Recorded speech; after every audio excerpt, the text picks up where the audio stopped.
So నాకు ఇంకా డిస్టింక్ట్గా గుర్తుంది, మీరు ఎల్నినో లానినో గురించి చెప్పారు ఆ రోజు. సో జనరల్గా వెరీ కన్ఫ్యూజింగ్ టాపిక్ అది జాగ్రఫీలో, అది చాలా ఈజీగా చెప్పగలిగారు. సో ఒక టీచర్కి ఉండాల్సిన ఫస్ట్ క్వాలిటీ అదే, ఒక టఫ్ కాన్సెప్ట్ని ఈజీగా చేసి చెప్పటం. So in that you are just amazing sir. Actually, conceptual clarity I have made it from NCERTs during my preparation. కాకపోతే నేను ఎప్పుడైతే టీచింగ్ స్టార్ట్ చేస్తున్నానో స్టూడెంట్స్కి ఇంకొంచెం బియాండ్ NCERTs చెప్పాలి కాబట్టి I have used multiple resources to gain knowledge. And దీంట్లో YouTube has played a crucial role. ఎందుకంటే చాలామంది యూట్యూబ్ కానీ ఫేస్బుక్ కానీ you have to divide during preparation అంటారు. సో నేను యూట్యూబ్లో యానిమేటెడ్ వీడియోస్ చూడడం, ఒక 3-4 వీడియోస్ చూడడంతో నాకు బెటర్ కాన్సెప్చువల్ క్లారిటీ వచ్చింది. So in course of preparation, in course of teaching, last 10 years నుంచి నేను టీచ్ చేసిన బ్యాచెస్లో, so I have gain this conceptual clarity as such. So before going to academics sir, just will talk about you first. మీ గురించి మనం తెలుసుకుందాము. So మీరెప్పుడు UPSC ప్రిపరేషన్ని స్టార్ట్ చేశారు సార్, అండ్ ఎప్పుడు టీచింగ్లోకి కన్వర్ట్ అయ్యారు? యాక్చువల్లీ యూపీఎస్సీ అనేది నా మైండ్లో లేదు ma'am. I just wanted to acquire some job. అది గవర్నమెంట్ అని కూడా కాదు, కానీ ఒక ప్రైవేట్ జాబ్ అన్నా I have to support my family. This was in my mind. But one of my faculties who was also my HOD in my BTech background, so he has supported me to go for civil services because of my attitudinal extent. ఆ faculty చూసుంటారు కదా నేను దేనికి set అవుతాను అని.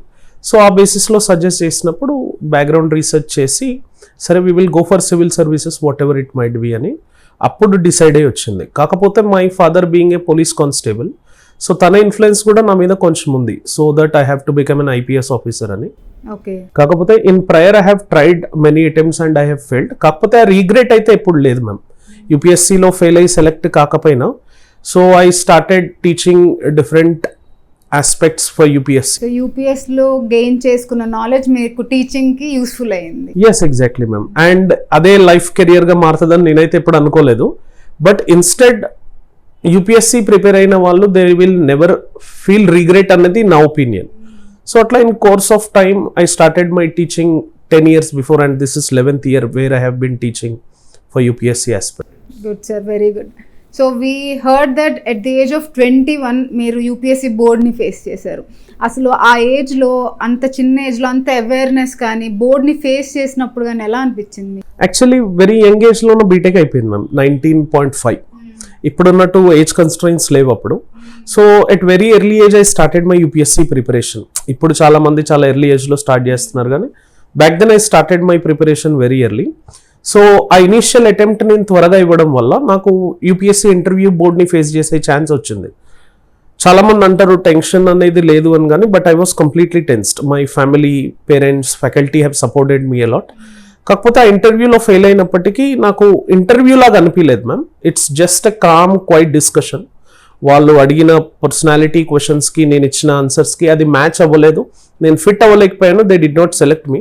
I was short of somewhere around 70-75 marks total score బోర్డ్తో calculate చేసుకుంటే. So but it was very great experience. కాకపోతే సెకండ్ అండ్ థర్డ్ ఇంటర్వ్యూస్కి నేను వెళ్ళినప్పుడు then I faced difficulties because I'm experienced, right?